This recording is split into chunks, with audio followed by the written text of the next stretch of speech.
जर एखाद्या व्यक्तीमुळे आपण दुःखी आहात, नाराज आहात, द्वेष आहे, तिरस्कार आहे, राईट? म्हणजे त्या व्यक्तीविषयी आपल्याला अंतःकरणातून खूप दुःख किंवा त्रास होत आहे आणि त्या व्यक्तीला आता कधीही क्षमा नाही करता येणार, माफी करता येणार नाही, असं अंतर्मनात तुम्ही पुन्हा पुन्हा बोलत आहात, राईट? म्हणजे मी आता त्या व्यक्तीला माफ करणार नाही. परंतु खरोखर हे किती हास्यास्पद आहे माहितीये तुम्हाला? आणि थोडस विचार करू, आता आपण याच्यावर चर्चा करूया. आपल्याला असं वाटतं की मी किंवा आपण जर त्या व्यक्तीला क्षमा नाही केली तर तो व्यक्ती दुःखी राहील, तो व्यक्ती कष्टी राहील, दुःखी कष्टी, किंवा त्याच्या अंतर्मनात अपराधीपणाची भावना राहील. परंतु हे खरोखर हास्यास्पदच आहे. कारण जर एखाद्याला तुम्ही क्षमा नाही केली झालेल्या काही गोष्टींसाठी आणि अंतर्मनामध्ये ते जर धरून ठेवलं, म्हणजे याचा अर्थ असा होतो, एक जळता निखारा तुमच्या हातामध्ये आहे आणि तो तुम्ही घट्ट धरून ठेवलेला आहे. याच्याने त्रास कुणाला होईल माहितीये? त्रास तुम्हाला होईल. ज्या व्यक्तीने तो हातामध्ये धरून ठेवलेला आहे त्या व्यक्तीला त्याच्यातून जास्त कष्ट, जास्त दुःख होईल, राईट? एखाद्या व्यक्तीने जर आपल्याबरोबर काही वाईट केलं, परंतु त्याला माफ न करणं म्हणजे एक असा प्रवास आहे दुःखाचा, की त्या पूर्ण प्रवासात आपल्या अंतर्मनामध्ये इतके नकारात्मक विचार येत जातील की ज्याच्याने आपण स्वतःला कमकुवत करत जाऊ, कमजोर करत जाऊ. म्हणजे कन्फ्युजन निर्माण होईल, सगळं काही गुंतागुंतीचं आणि निराशाजनक बनेल. थोड्या वेळासाठी विचार करा की एखाद्या कुठल्याही अशा व्यक्तीसाठी आपण अंतर्मनामध्ये जो आपला वेळ त्या व्यक्तीला देत आहोत, खरोखर तुम्हाला तुमची ऊर्जा तिथं द्यायची आहे का?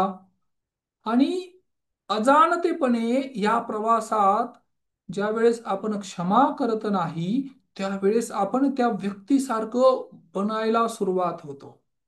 जेवढं जास्त त्या व्यक्तीचा द्वेष करत जाऊ तितकं तितकं आपल्या अंतर्मनामध्ये आपण त्या वस्तूसारखं, व्यक्तीसारखं किंवा परिस्थिती अनुरूप आपण आपल्या स्वतःमध्ये सुद्धा एक शुद्ध, असभ्य किंवा हृदयहीन व्यक्ती बनत जातो. त्यामुळे ही एक गोष्ट कायम लक्षात ठेवा, हम जैसा सोचते हैं वैसे ही बन जाते हैं. बरोबर? आणि हे ज्या वेळेस तुम्ही करत राहाल त्यावेळेस तुमच्या लक्षात येईल. विचार करा काय म्हणजे प्रोसेस काय काय होत राहते यामध्ये. एखाद्या व्यक्तीला क्रोध येतो, एखाद्या म्हणण्यापेक्षा तुम्हालाच क्रोध येतो, त्यावेळेस काय काय होतं? क्रोध ज्यावेळेस, राग येतो ना, त्यावेळेस चेहरा पूर्ण लाल होतो.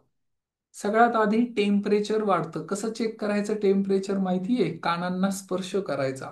कानांना स्पर्श केल्यावर तुमच्या लक्षात येईल की आता ते सुद्धा त्यांचं तापमान वाढत आहे.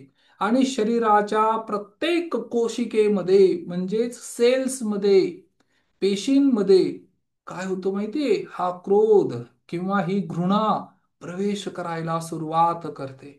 तुम्हाला असं वाटतं की क्रोध सकाळी केला होता संध्याकाळीपर्यंत नॉर्मल झालो, म्हणजे आता सगळं ओके झालं, परंतु नाही. सकाळच्या क्षणात किंवा त्या पर्टिक्युलर त्या प्रत्यक्ष वेळेमध्ये तुमच्या शरीराची जी अवस्था झाली, ते सगळे केमिकल रिलीज झालेले आहेत बॉडीमध्ये. हार्ट, लिव्हर, किडनी आणि लंग्स, कधी कधी आपल्या जॉईंट पेन मध्ये, हे जॉईंट्स आहेत ना, या प्रत्येकामध्ये ते केमिकल रिलीज होऊन तिथे स्टोअर झालेले आहेत. कळालं? आपल्याला असं वाटतं की आपण दुसऱ्यांना किंवा दोष दिल्याने किंवा दुसऱ्यांना दोष देत होतो म्हणून त्या व्यक्तीला त्रास होईल. त्याला नाही होत त्रास, तो सगळा त्रास आपल्या शरीरामध्ये. आणि जसं आजारपण, ज्याला म्हणतात ना डिसीज, गंभीर आजार, क्रोनिक डिसीज, हे निर्माण होण्याचं किंवा याला घर रेडिली अवेलेबल आपण करून देत आहोत. त्यामुळे बऱ्याच वेळा असं होईल की जो व्यक्ती सतत चिडचिड आणि क्रोध करत आहे, सर्वात आधी त्याच्या चेहऱ्याचे एक्सप्रेशन बदलतील. ज्या चेहऱ्यावर प्रसन्नता किंवा आनंद, आणि अजून एक महत्वाची गोष्ट आहे काय, ज्या व्यक्तीच्या कपाळावर आठ्या पडत आहेत, सतत आठ्या पडत आहेत, ज्याला म्हणतात ना, आठ्याचा अर्थ होतो कपाळावर अ, रेषा पडणे थोडक्यात. याचा अर्थ पण असा होतो की काहीही क्षण किंवा काही डिस्कशन झालं तरी, त्या व्यक्तीचं नॉर्मल बोलणं जरी झालं तरी असं वाटतं की तो व्यक्ती फार मोठ्या संकटात आहे, किंवा त्याला खूप काही त्रास होत आहे, कामाचा खूप लोड आहे, किंवा घरामध्ये खूप प्रेशराईज दबाव टाकलेला आहे. हे का होतं माहितीये? फक्त क्षमाशीलतेचा अभाव ह्या आजारांचं सगळ्यात मोठं कारण आहे. कमीत कमी त्या व्यक्तीच्या आनंदासाठी तरी भरपूर मोठं कारण आहे.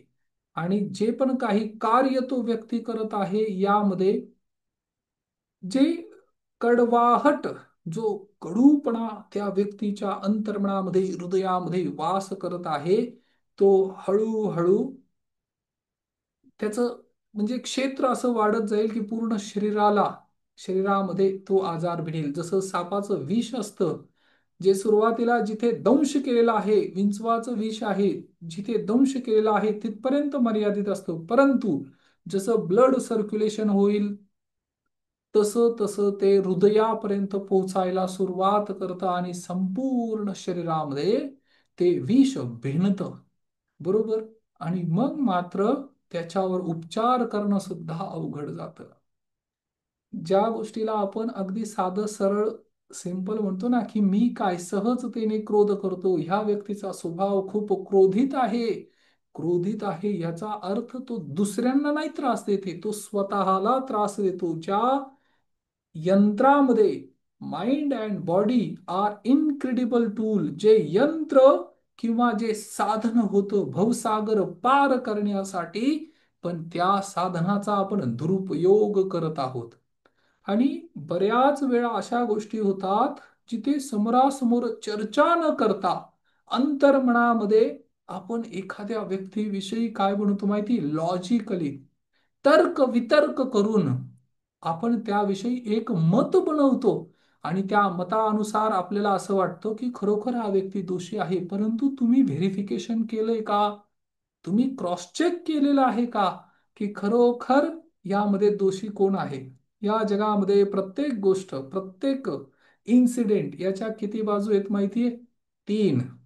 एक जे सत्य आहे ते, एक म्हणजे जे सत्य आहे, ओरिजिनल आहे, जी फॅक्ट आहे ती, दुसरं जो व्यक्ती, ए आणि बी दोन व्यक्ती आहेत आणि दोघांमध्ये कॉन्फ्लिक्ट आहे. ए व्यक्ती जे सांगतोय त्याच्या दृष्टीनुसार, त्याच्या ओपिनियन किंवा त्याच्या पाहण्याच्या दृष्टीनुसार तो जे वर्णन करत आहे ते, आणि जो बी व्यक्ती आहे ज्याच्याविषयी तो बोलत आहे, तो जो व्यक्ती आहे त्या व्यक्तीच्या अनुसार, म्हणजे त्याचं जे अंडरस्टँडिंग होतं, त्याची जी समज होती त्याच्या अनुसार, म्हणजे आता तीन बाजू झाल्या. बरोबर. आणि आपण ही गोष्ट शिकलेलो आहे, घटना वो नहीं थी जो बाहर घटी थी, घटना वो थी जो आपने अपने अंदर घटाई थी. एकदम सिंपल आहे. कळालं? परंतु कुठल्याही गोष्टीचं अनुमान लावण्यापूर्वी फक्त अंतर्मनामध्ये ते क्रॉस चेक करणं आवश्यक आहे. जो व्यक्ती तुम्हाला काही गोष्टी सांगत आहे, तर त्यावेळेस आपण त्या स्वतःला एक प्रश्न विचारायला पाहिजे की जो व्यक्ती मला हे सांगतोय त्याच्यावर किती विश्वास ठेवायला हवा, पहिली गोष्ट. दुसरी गोष्ट, जे मी ऐकत आहे याच्याने माझ्या जीवनात काही परिवर्तन आणि बदल घडणार आहे का, सकारात्मक काही बदल येणार आहेत का? आणि जर येणार नसेल तर त्या व्यक्तीचा दृष्टिकोन आपोआप तसा होत जातो. उदाहरणार्थ,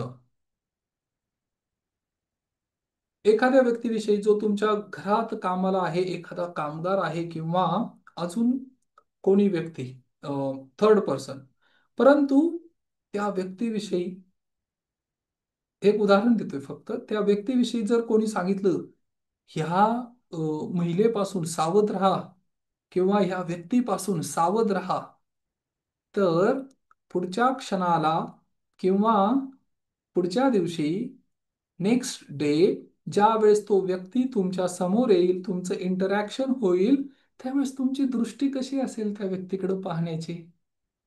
ऑलरेडी तुमच्या अंतर्मनामध्ये कुणीतरी एक बीज टाकलेलं आहे आणि त्या बीजानुसार तुम्ही अनुमान लावत आहात. आता लॉजिक, तुमचं लॉजिक पुटअप करणार आणि कदाचित त्या व्यक्तीच्या कृतीमध्ये म्हणजे निर्मळ आणि निष्पक्ष कृती असेल, अंतकरणात काही नाही, परंतु काही व्यक्ती ज्यामध्ये ते थॉट्स पुटअप करत आहेत, त्यानुसार आपला पाहण्याचा दृष्टिकोन बदलतो. कळालं? ह्या तीन गोष्टी कायम स्मरणात ठेवा, की खरोखर जे काही मी हे ऐकत आहे, हे माझ्या कामाचं आहे का आणि ह्या व्यक्तीचं आचरण तसं आहे का? कळालं? समजा आजच्या काळात असं झालंय की गर्लफ्रेंड किंवा बॉयफ्रेंड किंवा जे मित्रपरिवार किंवा जे नातेसंबंध, रिलेशन, यांच्यामध्ये कुणी मिसबिहेव केलं किंवा चीट केलं किंवा फसवलं किंवा साहेबांनी, तुमचे जे बॉस आहेत त्यांनी काही अपमान केला, त्यावेळेस आपण काय करतो? अंतकरणातून त्यांना द्वेष आणि तिरस्कार करतो आणि अंतर्मनात आपण म्हणतो की आता मी याला कधीच माफ करणार नाही. परंतु विचार करा, आजच्या सत्यस्थितीमध्ये ज्यावेळेस ब्रेकअप होतात, त्यावेळेस कोण असतं बरं ते की जे रात्रभर झोपत नाही? असे कोण व्यक्ती असतात की रात्रभर जागृत राहतात? कळालं? आणि अंतकरणात सतत त्या जुन्या आठवणी काढत राहतात. बरोबर? म्हणजे त्याच्यात सुद्धा अशा काही नकारात्मक गोष्टी आहेत किंवा अशा कडवट आठवणी आहेत, ज्या स्मरण केल्याने अजून स्वतःला त्रास होतो आणि त्या व्यक्तीचं सतत स्मरण होत राहतं. कधी कधी तर स्वप्नात सुद्धा हे आपले, ज्याला म्हणतो ना आपण शत्रू, हे स्वप्नात सुद्धा येतात. आता शत्रू हा शब्द फार मोठा आहे, परंतु ज्यांच्या बरोबर आपलं डिफरन्स ऑफ ओपिनियन आहे, मतभेद आहे, मतभिन्नता आहे, असे व्यक्ती सुद्धा, आणि अंतर्मनात आपण पुन्हा पुन्हा पुन्हा पुन्हा काय करतो माहितीये? तेच डायलॉग, म्हणजे तेच वाक्य पुन्हा पुन्हा पुन्हा रिपीट करत राहतो. म्हणजे त्याचं पुनरावृत्ती करत राहतो. त्याने असं केलं, तिने असं केलं, मी असं बोललो, किंवा माझं तर बरोबर होतं, त्यांचं बरोबर होतं, वगैरे वगैरे वगैरे. माझा तर उद्देश हा होता. पण हे डायलॉग जे अंतर्मनामध्ये चालत राहतात, हे संवाद ज्याची पुनरावृत्ती होत राहते, ते आपल्यासाठी भयंकर आहे. कळालं तुम्हाला? आता हे प्रॅक्टिसचा विषय, प्रॅक्टिस, सराव करावा लागेल याच्यासाठी. भगवान बुद्धांनी एक गोष्ट अगदी स्पष्ट सांगितली: जर तुम्ही साधना करत असाल, तपस्या करत असाल आणि एकाग्र होत असाल, अंतर्मुख होत असाल, तर सर्वात आधी पहिलं प्रमाण काय आहे? तर तुमच्या आत प्रेम आणि करुणा निर्माण होणं फार फार महत्वाचं आहे. कारण मनुष्याच्या रूपाने आपण जर इथं आलेलो आहे, तर चुका होणार, हे स्वाभाविक आहे. परंतु आज कितीतरी मुलं आपल्या आई वडिलांना माफ करत नाही, किंवा हे जे मगाशी मी उदाहरण दिलं, मुलं किंवा मुली एकमेकांना त्यांच्या रिलेशनमध्ये ब्रेकअप झाल्यानंतर माफ करत नाही, विसरत नाही. पती किंवा पत्नी यांच्या अंतर्मनामध्ये सुद्धा ज्या काही झालेल्या चुका आहेत, पतीच्या असतील किंवा पत्नीच्या असतील, यांना माफ करायला तयार नाही. कारण माफ करणं सगळ्यात अवघड काम आहे. कळालं?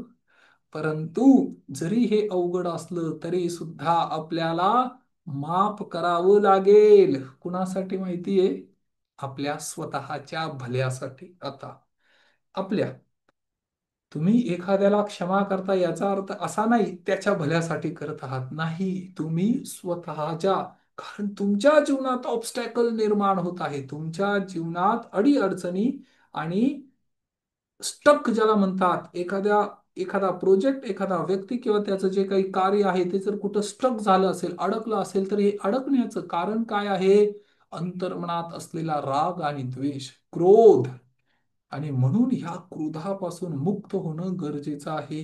हे वरवर जर बोललं तर अगदी सोपं वाटतं, परंतु प्रत्यक्षात त्या क्षणाची आठवण झाली तर ते तेवढं सोपं नाही. म्हणून सबकॉन्शियस माइंडच्या, अंतर्मनाच्या डेप्थ मध्ये खोलवर जाऊन हे आता नीट करावं लागेल, रिपेअर करावं लागेल. कळालं? त्याची मेंटेनन्स करावी लागेल.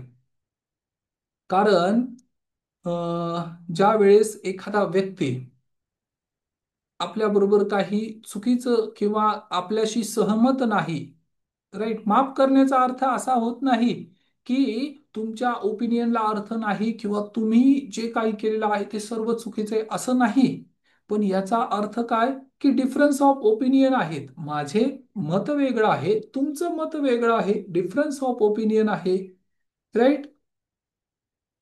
आणि असं पण नाही की त्या दुसऱ्या व्यक्तीचं ओपिनियन तुम्हाला स्वीकार करायचं आहे. काही नैतिकतेच्या दृष्टीने चुकीचं पण असू शकेल, परंतु आपल्याला त्यामध्ये अडकायचं नाही, त्याला विसरून पुढे जायचंय, आपल्याला निवडायचं आहे. आणि कधी कधी काही गोष्टी विसरण्यात खूप भलाई आहे. कुणाची? स्वतःची पण आणि आपल्या कुटुंबाची पण, राईट. काही गोष्टी आहेत असं. आणि ज्या वेळेस आपल्या एखाद्या म्हणजे क्षमा न करणे, माफ न करणे याचा अर्थ असा होत नाही की आपल्या दुःखांसाठी आपण एखाद्याला दोष देत आहोत आणि दोष देत असताना आपण स्वतःला म्हणू की याच्याने काय फरक पडतोय, मला तर कुणाला क्षमा नाही करायची आहे, परंतु मी क्षमा नाही केली तरी काय फरक पडेल? फरक पडेल. तुमचं प्रवास अगदी गतिमान पद्धतीने होईल. कुठं माहिती? हॉस्पिटलमध्ये. चिंता, तणाव, अल्सर, अल्सर म्हणजे पोटामध्ये ज्या जखमा होतात, आतड्यांमध्ये ज्या जखमा होतात, इंटेस्टाईनला, हा त्याचाच एक प्रकार आहे. High BP. हाय बीपीचा अर्थ काय? High blood pressure. हृदयावर दाब येईल, दबाव येईल, उच्च रक्तचाप म्हणतात याला. बरोबर. चिंता वाढत जाईल, स्ट्रेस वाढत जाईल, टेन्शन वाढत जाईल, तणाव ज्याला म्हणतात एन्झायटी वाढत जाईल, राईट. पोटामध्ये विनाकारणच ज्याला म्हणतात इनडायजेशन सुरू होईल किंवा पोटामध्ये क्रॅम्प यायला सुरुवात होईल, खाल्लेलं अंगी लागणार नाही आणि असा व्यक्ती फक्त ग्रस्त राहील, राईट. ज्या व्यक्तीचा क्रोध करत आहोत, ज्याला शिव्या शाप दोष देत आहोत, त्याचं काही नाही होणार, परंतु तुमच्या आत हे सगळ्या गोष्टी तुम्हाला दिसत राहतील आणि कितीतरी समस्या निर्माण होण्याचं हे कारण होईल. दुसऱ्याला क्षमा न करणे, राईट, याचा अर्थ काय होतो माहितीये? थंडीचे दिवस आहेत आणि बिना स्वेटर घालता तुम्ही बाहेर गेलेला आहात, राईट. आणि तुम्ही दोष कुणाला देत आहात? वातावरणाला किंवा हवामानाला. ह्याच्याने काय फायदा होणार आहे? त्याच्याऐवजी काय करावं लागेल? काम स्वतःवर करावं लागेल. स्वतः थंडी, ऊन, वारा, पाऊस हे तर निसर्ग त्याच्या अनुसार कार्य करत आहे, परंतु बऱ्याच वेळा सवय अशी झालेली आहे, तीनही ऋतूंना आपण नाव ठेवतो. ऊन जास्त पडलं तर आपण म्हणतो किती गरम होतोय, उन्हाळा किती कडक आहे, बाहेर जायची इच्छा नाही. आणि आजचा दिवस बघा.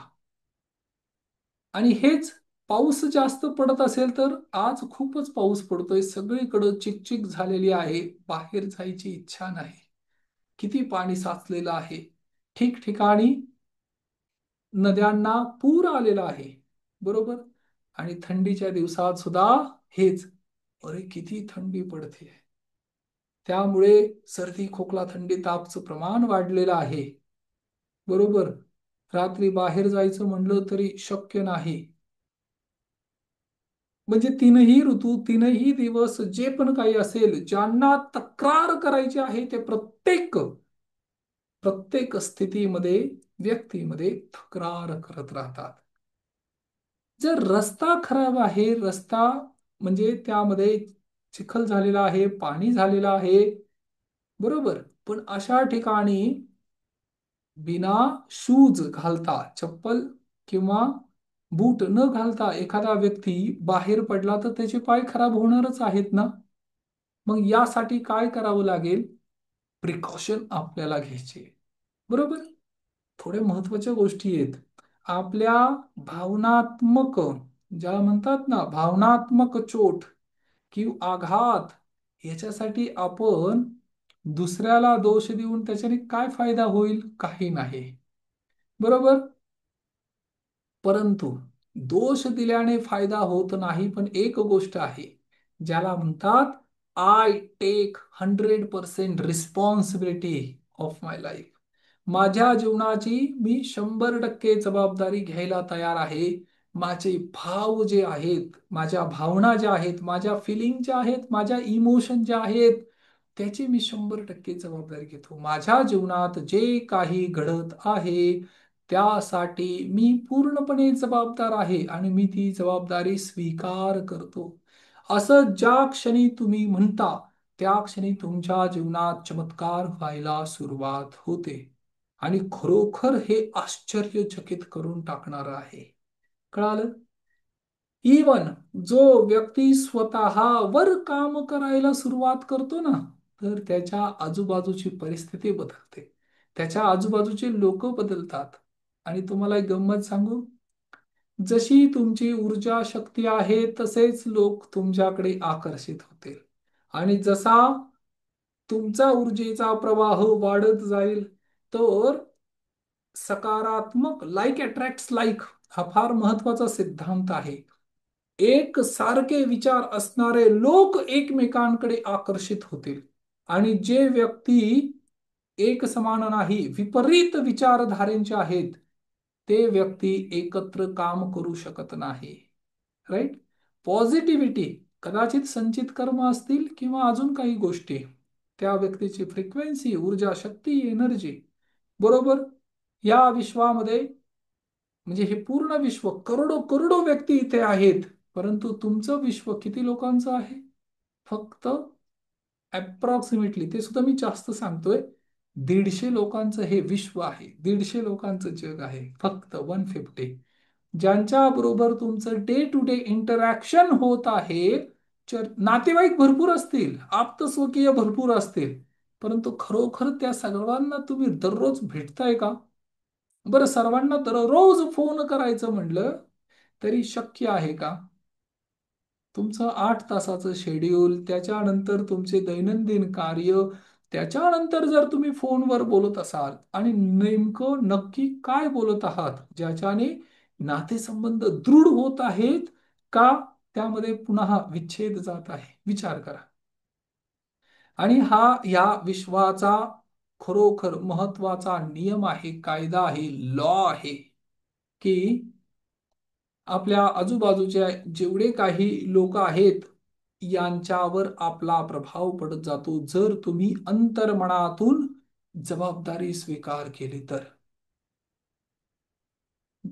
असं शक्यच नाही की ज्या वेळेस तुम्ही तुमच्या जीवनामध्ये परिवर्तन आणि बदल करण्यासाठी एक पाऊल पुढे उचलता आणि आजूबाजूचे व्यक्ती तसेच राहतील, हे शक्य नाही.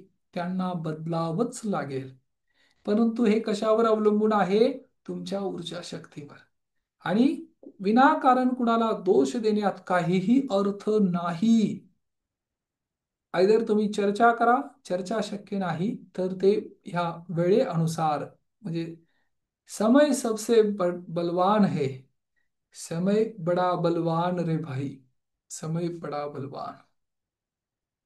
वक्त म्हणजे वेळ ही अशी गोष्ट आहे की ज्याच्यावर काही गोष्टी जर सोडल्या तर त्या गोष्टी आपोआप त्याच्यातून मार्ग निघायला सुद्धा सुरुवात होत राहते. वक्त वक्त से कल और आज, वक्त का हर शय पे राज, वक्त का हर शय गुलाम.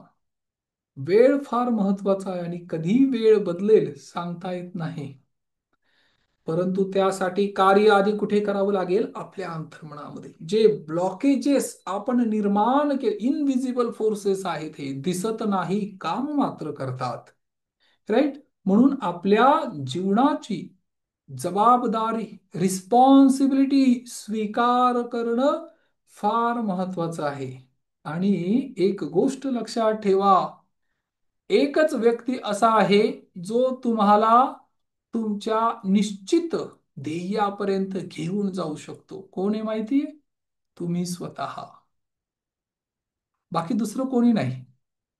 तुमच्या जीवनामध्ये निर्णय घेणं हे तुमच्या हातात आहे. Your decision. आणि लक्षात ठेवा, जो निर्णय तुम्ही घेत आहात हाच निर्णय तुम्हाला तुमच्या ध्येयापर्यंत नेण्यासाठी. जो व्यक्ती निर्णय घेत नाही ना, तो तिथंच राहतो. त्याच्या जीवनात कदाचित काही लॉसेस होत नाही, पण बेनिफिट पण होत नाही.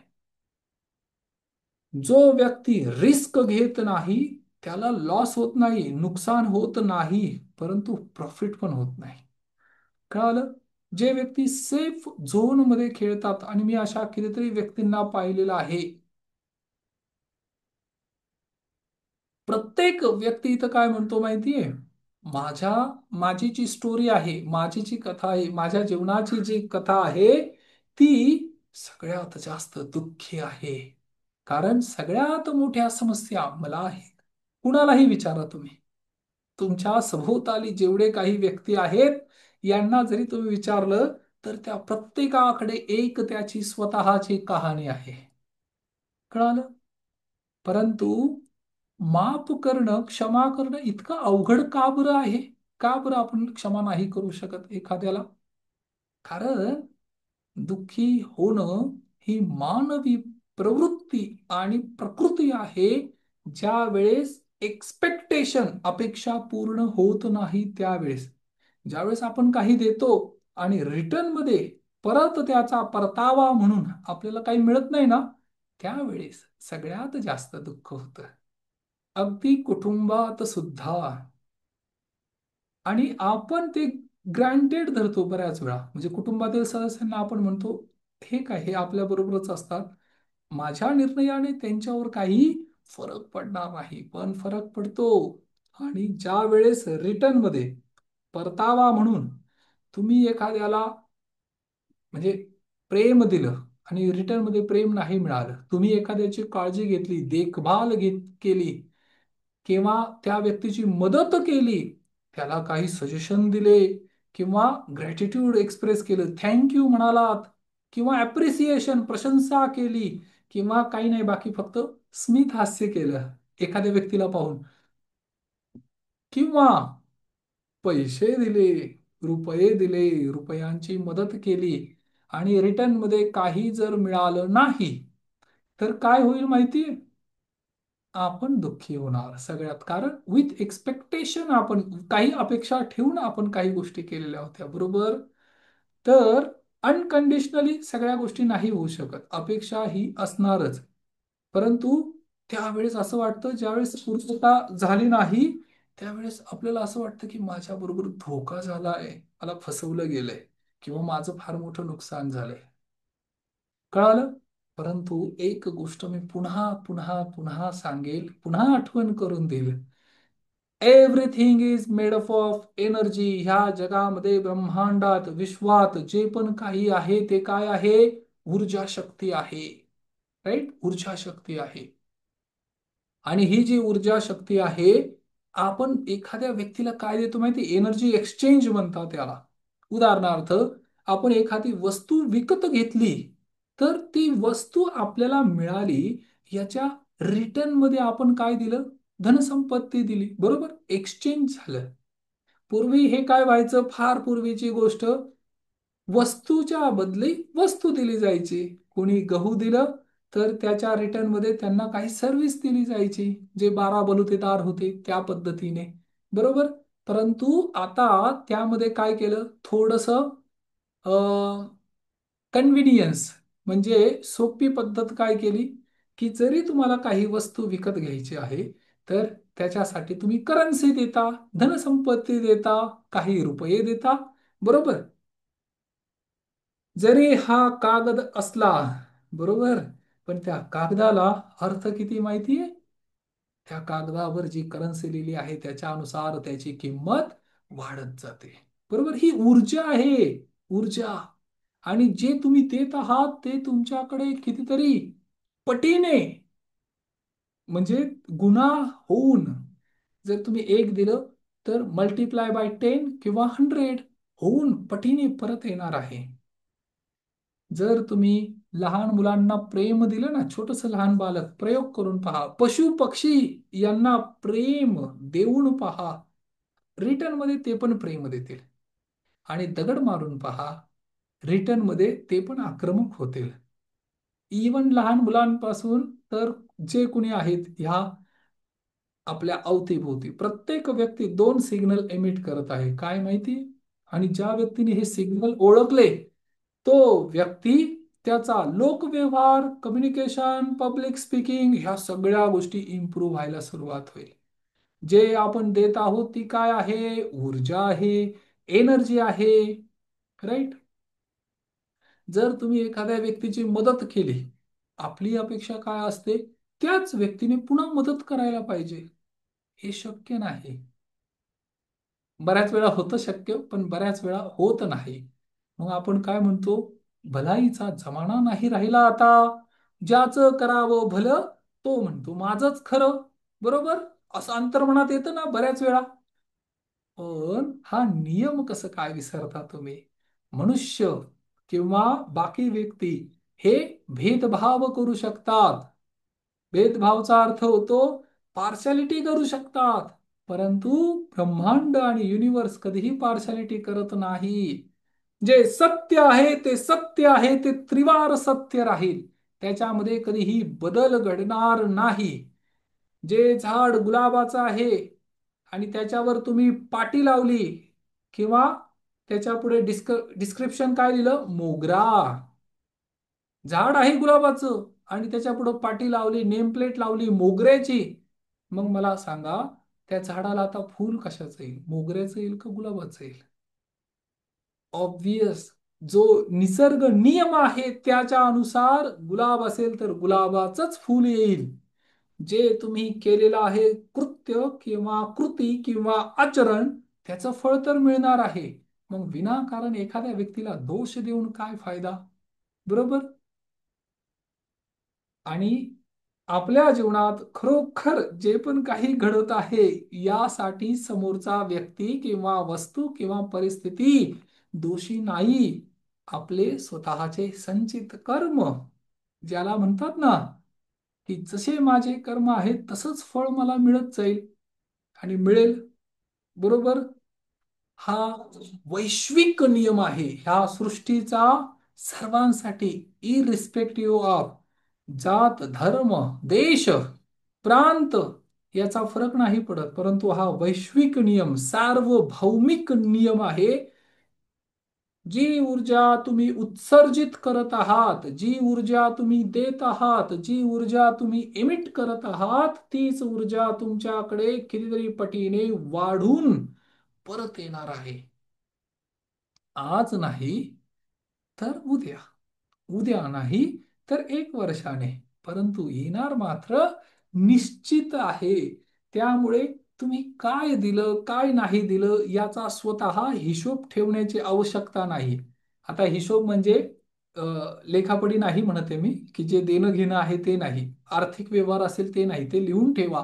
परंतु बाकी सगळ्या गोष्टी ज्या व्यक्तीला आहत बनवत आहेत त्या, आणि प्रेम दिल्याने कधीही प्रेम कमी होणार नाही, कारण आपण प्रेमाची बादली नाहीये की जे बादली संपून जाईल. आपण प्रेमाचे महासागर आहोत, असीमित. आपल्या जीवनामध्ये जे पण काही झालं असेल, प्रेम असेल, आपलं आनंद असेल किंवा आपलं हास्य असेल, कमीत कमी एक स्माइल, ज्याला स्मित हास्य म्हणतो ना, ते तर आपण देऊ शकतो. काही पण झालं असेल तरी सुद्धा सकाळी उठल्यानंतर स्वतःला पुन्हा पुन्हा पुन्हा पुन्हा आपल्याला सांगावं लागेल, मेरा जन्म कुछ विशेष कार्य करने के लिए हुआ है, मैं अवश्य पुरुषार्थ करूंगा, आगे बढ़ूंगा, अपने जीवन को सफल बनाऊंगा, मुझ में अनंत शक्ती है, माझ्या आत अनंत शक्ती आहे. अंतर्मनामध्ये खूप शक्ती, खूप पॉवर, पॉवर हाऊस आहे. जीवनामध्ये अडी अडचणी, संकट आणि समस्या येणार, येत राहणार. कधीही एखाद्या व्यक्तीला फक्त याच्यासाठी दोष देऊ नका की तुझ्यामुळे माझ्या जीवनात असं झालेलं आहे. नाही, हे तुम्ही आकर्षित केलेला आहे. तो व्यक्ती फक्त निमित्त आहे. तो नसता तर दुसरं कोणीतरी असतं, पण ती घटना घडणं अनिवार्य होतं. हा, जर तुम्ही अंतर्मनातून प्रार्थना करत असाल, नामस्मरण करत असाल, तर काय होईल माहितीये? तीव्रता कमी होईल. कळालं? भगवान बुद्ध एकदा ध्यानातून उठले, म्हणजे ध्यान करून त्यांचे दैनंदिन दिनचर्येतील ध्यान करून उठले आणि खाली यायला सुरुवात झाली. तोपर्यंत वरून एक फार मोठा दगड, शिळा त्यांच्या दिशेने यायला सुरुवात झाली आणि त्यांनी थोडस सावधगिरीने ते बाजूला झाले, परंतु एक छोटासा दगड त्यांच्या अंगठ्याला लागला आणि त्याच्यातून थोडस रक्त यायला लागलं. आनंद हा त्यांचा शिष्य, ते म्हणाले, प्रभू हे काय झालं? ते म्हणाले, जे आपण ध्यान साधना केली ना, ह्याच्याने फार मोठं संकट होतं, ते फक्त ह्या दगडावर टळलं. कळालं? तुमच्या जीवनात जर फार मोठी संकट येणार असतील, तुम्ही जे हे पहाटे उठत आहात, जी साधना करत आहात, तपस्या करत आहात, मनन चिंतन करत आहात, मॅजिकल एक्सरसाइज करत आहात, ग्रॅटिट्यूड एक्सप्रेस करत आहात, अंतर्मनात भाव प्रकट करत आहात, हे सर्व अकाउंटमध्ये ऍड होत चाललेलं आहे. असं समजू नका की हे कोण पाहतंय. हे पाहणारा आहे, हे ब्रह्मांड आणि हे युनिवर्स. साधी गोष्ट आहे. व्हॉट्सअपवर ज्यावेळेस मी मेसेज पाठवतो, तो मेसेज प्रत्येकाला रिसीव्ह होतो. त्यासाठी मला कुठं क्रॉस चेक करायची गरज आहे का, की खरोखर हा मेसेज तुम्ही डिलिव्हर केलाय का? नाही. कारण ते मानव निर्मित सॉफ्टवेअर, मानव निर्मित हे छोटस सॉफ्टवेअर जर आपलं काम अगदी व्यवस्थितपणे बजावत असेल, तर ह्या भगवंत निर्मित, ह्या परमेश्वर, ही चराचर सृष्टी जो व्यक्ती चालवत आहे, संचालन करत आहे, त्याचं सॉफ्टवेअर किती पॉवरफुल असेल. आपल्याला असं वाटतं की मी खूप बुद्धिमान, मी फसवू शकतो. नाही फसवू शकत. नाही हा भ्रम आहे. नाही फसवू शकत. दुसऱ्यांना फसवणं म्हणजे असं वाटतं फसवणं नाही, पण तुम्ही तर साक्षी भावनेने सगळं पाहत आहात ना. तुमच्या आतमध्ये तर एक विटनेस आहे. तुम्ही हे जे डोळे दिलेले आहेत, हे डोळे, हे जे मस्तिष्क, ब्रेन दिलेलं आहे, हे अंतर्मन जे दिलेलं आहे, ते तर जज करते ना. कोणी पाहत नाही म्हणून तुम्ही एका घरात गेल्यानंतर, एका रूम मध्ये गेल्यानंतर जर काही कृत्य करत असाल, पण तुम्ही स्वतः तर साक्षीदार आहात. म्हणून दुसऱ्यांना द्यायला सुरुवात करा. जेवढं वाटता येईल तेवढं वाटा, आणि जेवढं तुम्ही द्याल तेवढं तुम्हाला तुमच्या अंतर्मनामध्ये सॅटिस्फॅक्शन फिलिंग येईल. म्हणजे अगदी लोकांना प्रेम करण्यापासून, प्रेम दिलं तर तुम्हाला प्रेम मिळेल, आणि त्या व्यक्तीची चिंता करू नका जे तुमच्या जीवनामध्ये गेलेलं आहे. बरोबर? किंवा भविष्यात जे काही जाईल ते, परंतु आपल्या प्रत्येकाच्या जीवनामध्ये एनर्जी कॉन्स्टंट आहे. ही ऊर्जा सुद्धा एक तसूभर सुद्धा वाढत नाही किंवा कमी होत नाही. आणि हे ब्रह्मांड नियमित संचालन केलेल्या काही गोष्टी आहेत. ह्या ब्रह्मांडाला कधीही सुट्टी नाही. जशी ऊर्जा तुम्ही देत आहात, त्याच पद्धतीने तुमच्या जीवनामध्ये परिपूर्णता किंवा तुम्हाला पुन्हा पुन्हा पुन्हा मिळत राहील. म्हणून आता याच्यावर काही कृती करायची आहे, आणि ह्या ऍक्शन आहेत.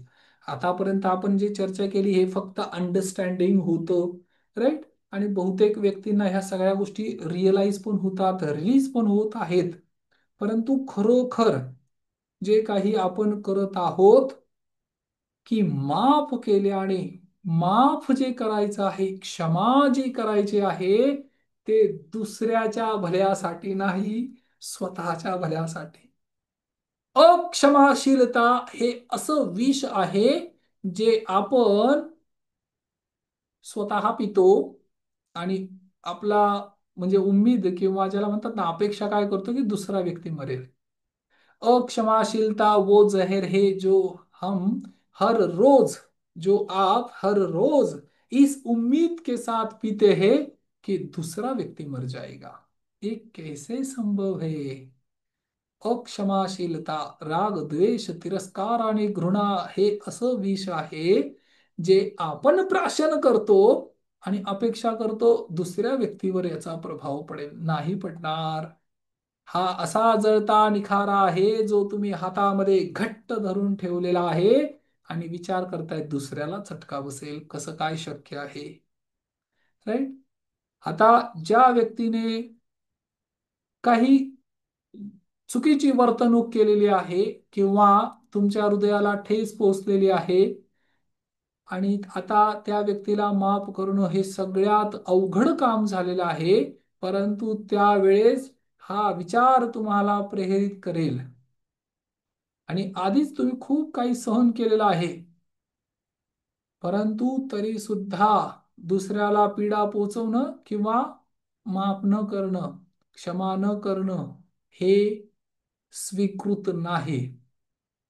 कारण जेवढं सहन केलं तेवढं सहन केलं, अजून त्रास का सहन करताय? मग अजून स्वतःला ज्या वेदना आहेत त्या अजून वेदना देण्याचा तुम्हाला काय अधिकार आहे? स्वतःसाठी सांगतोय मी, स्वतःला स्वतःला का अजून सतावायचं, का त्रास द्यायचा? राईट. म्हणून आपण इथे कशासाठी आलेलो आहोत? आपल्याला एक तारा बनायचा आहे, एक सितारा बनायचा आहे. आपली ऊर्जा, शक्ती, आपला वेळ हे सकारात्मक कार्यासाठी वापरायचंय. द्वेष आणि तिरस्कार करण्यासाठी नाही, कंप्लेंट बॉक्स नाही. काही गोष्टी विसरून पुढे जाणं फार महत्वाचं आहे. प्रत्येक व्यक्ती, असा एक व्यक्ती सांगा ज्याच्या जीवनात आजपर्यंत सगळं चांगलंच झालंय. बरं मला सांगू नका, परंतु तुम्ही निवडा, तुम्ही विचार करा आणि बघा असं एखादं उदाहरण मिळतंय का की ज्याच्या जीवनात सगळंच चांगलं झालंय? हे असं शक्यच नाही. या जगाचा हा नियम आहे. तुम्ही एखादं कार्य सुरू केलं ना, 33% लोक तुम्हाला विरोध करतील.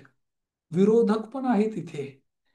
33% लोक दुर्लक्ष करतील, काहीतरी करत असतात. यांचं काय? आज ये, उद्या ते, परवा ते, काही ना काहीतरी चालू असतं. याला काय बुद्धी आहे? बरोबर आहे. आणि 33% लोक असे आहेत की जे तुम्हाला सपोर्ट करतात. जे पण तुम्ही कार्य करत आहात ना, त्याच्यासाठी तुम्हाला मदत करतात. बरोबर. मग कार्य कुणासाठी करायला पाहिजे? तुम्ही कुठलंही राजकारण, पार्टी किंवा राजकीय पक्ष किंवा आपल्या गावातील कुठलाही व्यक्ती घ्या, कोणी घ्या, तो व्यक्ती जे काही करत आहे, तो पक्ष जो काही करत आहे ना, त्याला बोलणारे विरोधक पण आहेत आणि मदत करणारे, पाठिंबा देणारे पण आहेत, सहायता करणारे, सपोर्ट करणारे पण आहेत. कळालं? हा ह्या जगाचा नियम आहे. सबसे बडा रोग क्या कहेंगे लोग. परंतु त्यांचा विचार प्रत्येकाच्या जीवनात अप अँड डाऊन येणार आहेत. Up and down. परंतु आपल्याला काय करायचंय? आपल्याला पुढे जायचंय. सत सत विवेक बुद्धी जागृत ठेवून, अंतर्मनाला साक्षी, विटनेस ठेवून आपल्याला कार्य करायचंय. जर तुम्ही असं नाही केलं तर तुम्ही तुमचं, त्याला खुशी म्हणतात किंवा सफलता म्हणतात, ते पुढे ढकलत आहात आणि आजचं काम उद्यावर ढकलत आहात. राईट. आता असा व्यक्ती ज्याने काही केलेलं आहे, पण तुमची स्वप्न आणि जी तुमची ऊर्जा शक्ती आहे ती त्या व्यक्तीसाठी नष्ट करणं चुकीचं आहे ना. हे बुद्धिमानीचं लक्षण नाहीये. म्हणून आता आपल्याला काय करायचंय की आपल्याला आपली ऊर्जा चुकीच्या लोकांमध्ये, परिस्थितीमध्ये टाकण्यापेक्षा आता काय करायचंय, स्वतःमध्ये त्याचा उपयोग करायचा आहे, त्या ऊर्जा शक्तीचा. दिस इज व्हॉट कॉल्ड फ्रिक्वेन्सी. आणि ज्या फ्रिक्वेन्सीला तुम्ही व्हायब्रेट होत आहात, तसेच प्रकारचे व्यक्ती तुमच्या जीवनात आकर्षित होत आहेत. जर दुःखी असाल तर दुःख देणारे अधिक येईल. कळालं? मग आज काय करायचंय माहितीये? झोपी जाण्यापूर्वी काही उपाय मी सांगतोय, हे उपाय तुम्ही फॉलो करा. रात्री झोपी जाण्यापूर्वी चेतना अवस्थेमध्ये, कॉन्शियस माइंडमध्ये दिवसभरात झालेल्या ज्या पण घटना, ज्या पण भावना आहेत, ज्या पण जखमा आहेत, या सगळ्या जखमांचं एकदा स्मरण करायचं जीवनात. दररोज रात्री झोपताना हा प्रयोग करा की आजच्या दिवसात, आणि याच्या आधी सुद्धा आपण एक गोष्ट सांगितली काय, की दररोज रात्री झोपण्यापूर्वी 10 ग्रॅटिट्यूड, ज्या चांगल्या गोष्टी झालेल्या आहेत त्याचं स्मरण करायचं आणि मगच झोपायचं. परंतु त्यातल्या त्यात सुद्धा जर तुम्हाला असा व्यक्ती कोणी आठवत असेल, म्हणजे प्रत्येक संध्याकाळ ही नवीन एक सुरुवात आहे. झोपायला जायचंय म्हणजे काय माहिती, तुम्ही प्रोग्रॅमिंग करत आहात, पुन्हा अंतर्मनात प्रोग्रॅमिंग होत आहे. तर जे पण काही इन्सिडेंट प्रसंग झालेले आहेत त्यावेळेस त्यांना काय म्हणायचं, 10 वेळा तरी कमीत कमी म्हणायचं की मी तुला क्षमा करत आहे. बरोबर? जे काय आपले होपनोपनोची प्रेयर आहे ना, ही प्रार्थना म्हणा, ते शब्द म्हणा, 108 वेळा जप करा. परंतु अंतर्मनात त्या सर्व व्यक्तींना पाहून काय म्हणायचं, तुझं कल्याण हो, तुझं भलं हो, तुझं शुभ हो, आणि मी तुझा शुभचिंतक म्हणून तुझ्यासाठी प्रार्थना करत आहे. जे काही त्या व्यक्तीने केलेलं आहे, कदाचित हा त्या परिस्थितीमध्ये त्यासाठी सर्वोत्तम पर्याय होता. परंतु आता अंतर्मनातून त्या व्यक्तीला म्हणायचं, मी तुला क्षमा केलेली आहे, क्षमा केलेली आहे, क्षमा केलेली आहे. आणि असं बोलल्यानंतर कदाचित त्या व्यक्तीला तुमचं स्मरण पण नसेल, परंतु तुम्ही स्वतःला मात्र क्षमा करत आहात. आणि जिथे माफ केलं जात नाही असा काही तुमचा अनुभव असेल, तर कमीत कमी तुम्ही विसरू तर शकता. आणि विसरू शकता याचा अर्थ, ती जी काही गोष्ट किंवा परिस्थिती किंवा प्रसंग आहे तो ह्या प्रकृतीवर किंवा वेळेवर सोपवून द्यायचा. आणि बऱ्याच वेळा पत्र लिहिल्याने सुद्धा फरक पडतो. ज्या व्यक्तीला माफ करण्यामध्ये खूप संघर्ष करावा लागतोय ना, तर त्यावेळेस पत्र लिहायचं हा प्रयोग खूप चमत्कारिक आहे, खूप खूप चमत्कारिक आहे. तुमच्या अंतर्मनात मध्ये ज्या ज्या तुम्हाला फिलिंग होत आहे, ज्या जे काही जुने पुराणे घाव, जखमा आहेत, त्या का आहेत हे तुम्ही लिहून देऊ शकता. कारण ती अजून पण तुम्हाला त्रास देत आहे, आणि त्या व्यक्तीला लिहायचं, हे क्षमा करणं किती मला अवघड जात आहे. परंतु जे तुम्ही पत्र लिहिलंय, मग आता जस्ट कल्पना करायची, व्हिज्युअलाइज करायचे. आणि हा प्रयोग फार चमत्कारिक आहे, हा करून पहा तुम्ही. ते जे पत्र आहे, कल्पना करा, व्हिज्युअलाइज करा, इमॅजिन करा की ते पत्र तुम्ही ईश्वराच्या चरणी समर्पित करत आहात, भगवंताला अर्पण करत आहात. हे परमेश्वरा, हा सुद्धा, म्हणजे ही जी काही व्यक्ती आहे, हे सुद्धा तुझीच निर्मिती आहे, मी सुद्धा तुझीच निर्मिती आहे, आम्ही दोघही तुझेच लेकर आहोत. परंतु माझ्या जीवनात सत्य परिस्थितीमध्ये आता असे इश्यू झालेले आहेत, आणि दुसरा मार्ग मला मिळत नाहीये, आणि म्हणून मी मोठ्या आशेने पुन्हा तुझ्याकडे आलेलो आहे. आणि हा व्यक्ती आणि ही समस्या मी तुझ्या चरणाशी अर्पण करत आहे. इथून पुढे आता तूच यांची देखभाल कर. ओम. आणि खरोखर तुमच्या लक्षात येईल की खरोखर शत्रूंना सुद्धा शुभकामना देण्यातच खरा आनंद आहे किंवा शहाणपण आहे. आणि त्या पत्राचं काय करायचंय मग? त्याला भस्म करायचंय, आणि त्याची जी राख आहे ती सगळीकडे या ब्रह्मांडात सोडून द्यायची. कुठेही वाहून टाका, किंवा आजूबाजूला फेकून द्या. आणि अजून एक प्रयोग करा. हा एक प्रयोग चमत्कारिक आहे. 3 गोष्टी मी तुम्हाला सांगितलेल्या आहेत. पहिले काय सांगितलं, की दररोज रात्री परमेश्वराची किंवा त्या व्यक्तीची किंवा ते प्रसंग झालेले त्यासाठी क्षमा मागा. जिथं माफ केलं जात नाही तिथं स्वीकार करा की मी ऍक्सेप्ट करतो. एखाद्या व्यक्तीला बदलण्याचा प्रयत्न का करतात? जर तुम्हाला माहिती आहे की तो व्यक्ती क्रोधी आहे किंवा त्याच्या काही सवयी आहेत, परंतु आपलं सर्वात मोठं दुःख काय की आपण त्याला सतत सांगत राहतो आणि त्याला बदलण्याचा प्रयत्न करतो. नाही, स्वीकार करा. जितकं लवकर स्वीकार कराल तितकं तुम्हाला बरं वाटेल. त्यानंतर तिसरा प्रयोग काय? पत्र लिहा. जे फारच जुनी जखम असेल ते. आणि चौथा प्रयोग काय? की इनविजिबल कॉर्ड, नाभीमधून, तर त्या दुसऱ्या व्यक्तीच्या नाभीपर्यंत मानसिक सूची म्हणतात. राईट? ही मानसिक सूची जी निर्माण केलेली आहे, डोळे बंद करून कल्पना करा की एक नकारात्मक कॉर्ड, सक्रिय असंतोष, नकारात्मक, निगेटिव्ह एक कॉर्ड आहे आणि ती कॉर्ड कनेक्ट झालेली आहे. एक दीर्घ श्वास घ्या आणि आता फिलिंग करा की ती कॉर्ड जी आहे ती कट होतीये. ह्या ब्रह्मांडात, युनिव्हर्समध्ये एक फार मोठी सीझर, चमत्कारिक सीझर, जिच्यातून दिव्य प्रकाश येत आहे, सूर्यप्रकाश येत आहे, अशी एक ऊर्जा शक्ती, सुदर्शन चक्र. थोडक्यात सुदर्शन चक्र इमॅजिन करा. भगवान श्रीकृष्णांचं सुदर्शन चक्र येत आहे आणि ती जी कॉर्ड आहे याला कार्मिक लेयर म्हणतात. या कार्मिक लेयरमुळे दोन व्यक्ती कनेक्टेड असतात. कळालं? तर ती कार्मिक लेयर जी आहे, ती कॉर्ड जी आहे ती नष्ट होते, कट होते आणि ते दोन्ही व्यक्ती एकमेकांपासून दूर होत आहेत.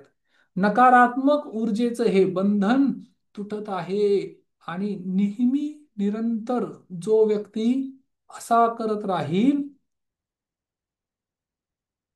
म्हणजे जर तुम्हाला असं वाटतं की या अनुभवातून अजून किंवा हा प्रयोग केला पण बेनिफिट तेवढा झाला नाही, तर पुन्हा पुन्हा ते करा आणि अंतर्मनात हे स्वतःला बोला की मी स्वतंत्र आहे. या मुक्त करण्याच्या ह्या प्रोसेसमध्ये, म्हणजे स्वतंत्रतेच्या प्रोसेसमध्ये स्वतःला बोला की मी मुक्त आहे. आता त्या व्यक्तीचं आणि माझं काहीही रिलेशन नाही. मी कार्मिक लेअर माझ्या बंधनातून त्या व्यक्तीला मुक्त करत आहे. आणि त्यानंतर तुम्हाला स्वतःला रिअलाइज होईल काय? माफी, क्षमा ही क्षमा करणाऱ्यासाठी असते. कळालं? Very good. हा चॅप्टर फार मोठा, फार महत्वाचा आहे, परंतु खरोखर जीवनामध्ये परिवर्तन आणि बदल करण्यासाठी चमत्कारिक आहे. कळालं? कायम लक्षात ठेवा, जीवन हे जन्म आणि मृत्यू याच्या मधला एक छोटासा स्पॅन आहे. 365 दिवस जर एखादा व्यक्ती जगत असेल 100 वर्ष, तर 36,500. 75 वर्ष जगत असेल तर 25,500 दिवस राहिलेले आहेत. तुम्हाला काय वाटतं? अजून तुमच्याकडे खूप वेळ आहे स्वतःची स्वप्न साकार करण्यासाठी. आज नाही केलं तर उद्या, उद्या नाही केलं तर परवा. भ्रम आहे. लवकर जागे व्हा. वेळ फार सीमित आहे, मर्यादित आहे. ते सगळं पूर्ण करा जे करण्यासाठी तुम्ही कटिबद्ध आहात. भुले मन समज के लाद लदनिया. मानेवर जे लोड टाकायचं आहे ना, ओझ घेत आहात. भूले मन समझ के लाद लदनिया, थोड़ा लाद बहुत मत लादे, वरना टूट जाए तेरी गर्दनिया. भूले मन समझ के लाद लदनिया, भूखा हो तो भोजन कर ले, प्यासा हो तो पाणी पी ले, आगे देश निपनिया. पुढे काय आहे माहिती नाही, परंतु आता जर सगळं काही मिळालेलं आहे तर इथेच तुम्हाला फुलफिल करावं लागेल. आतापर्यंत जर 10% मेहनत करत होता स्वतःच्या ध्येयासाठी, जीवनाला सुचारू पद्धतीने बदलण्यासाठी, तर आता किती मेहनत घ्यावी लागेल? 100%. बरं, 10% घेतात तर 20% करा, 25% करा, 50% करा. उशिरापर्यंत झोपत असाल पूर्वी, आणि जो कोणी माझा हा व्हिडिओ ऐकत आहे त्यासाठी सुद्धा सांगतो, उशिरापर्यंत झोपत असाल तर एक गोष्ट लक्षात ठेवा, नींद एक छोटी मौत है और मौत एक लंबी नींद है.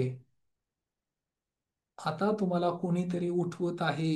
ज्यावेळेस त्या मोठ्या झोपेत जाल ना, उस लंबी नींद में जाओगे तब कोई नहीं आएगा आपको उठाने के लिए. मृत्यू नंतर कोण येणार आहे तुम्हाला उठवायला? मग आता मृत्यू नाही, आता जीवन आहे, तर खरोखर जीवनाचा आनंद घ्या ना.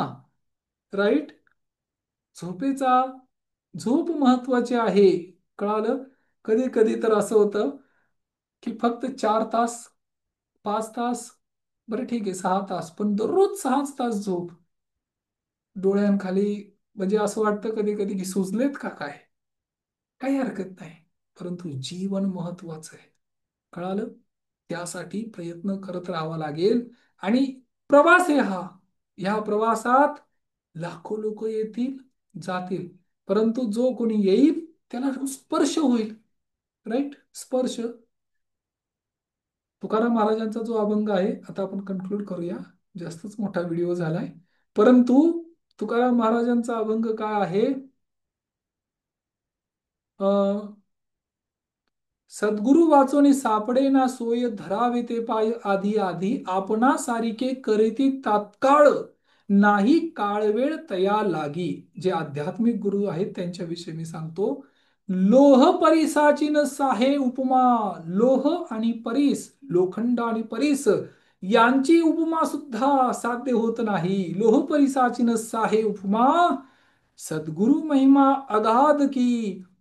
तुका म्हणे कैसे आंधळे हे जन, गेले विसरोनी खऱ्या देवा. सद्गुरू किंवा जे आध्यात्मिक प्रगती करण्यासाठी आपल्या जीवनामध्ये पदार्पण करत आहेत, असे आध्यात्मिक गुरु ज्यांनी दीक्षा दिलेली आहे, त्यांनी जे नाम दिलेलं आहे, त्यांनी जी प्रोसेस आणि विधी दिलेली आहे, त्याचं स्मरण करणं, त्याच्यावर काम करणं, भजन अभ्यास करणं. भजन अभ्यास म्हणजे टाळ मृदुंग घेऊन नाही. भजन अभ्यासा अर्थ होतो स्वतःच स्मरण. भजन. भज मन, नारायण नारायण, अंतर्मुख होन. यालाच भगवान बुद्ध काय म्हणतात? आनापान. भगवद्गीतेत काय लिहिलंय? प्राणापान. प्राण अपान आनापान. जशी भाषा बदलत गेली, पाली भाषा, संस्कृत भाषा, त्याच्या अनुसार, पण पाणी तर पाणीच राहिलं ना. जल तर जलच राहिलं. वॉटर तर वॉटरच आहे. राईट. नीर, काही भाषेत नीर म्हणतात, म्हणजेच पाणी. तहान लागली, पाहिजे काय? पाणी. आणि ज्याला बोलताच येत नाही, ज्याच्याकडे भाषाच नाही, मग त्याला काय पाहिजे? पाणी. पाणी. तहान लागली, पाणी देता का कोणी? पाणी. बरोबर. मागण्याची प्रोसेस पण तीच आहे, हात वारे पण तेच आहेत. लक्षात येते? हा. म्हणून ही गोष्ट फार महत्वाची आहे. कुणावरही व्यर्थ, जे पण काही होत आहे जीवनात, याला काहीतरी प्रमाण आहे. हे या जगात विनाकारण काहीच घडत नाही. राईट. ओके.